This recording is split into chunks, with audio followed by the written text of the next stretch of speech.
my people, today I'm going to create artificial rainbow at my room by using only these three things.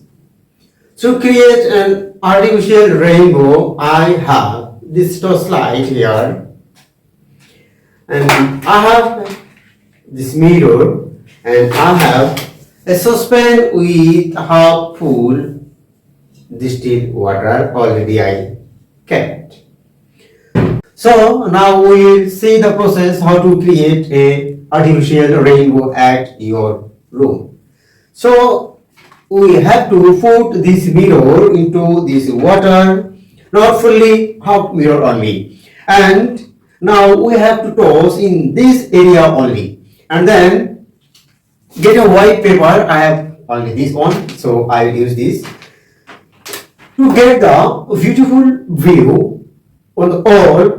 We have to put all the lights, and then only we can get a very beautiful and big rainbow.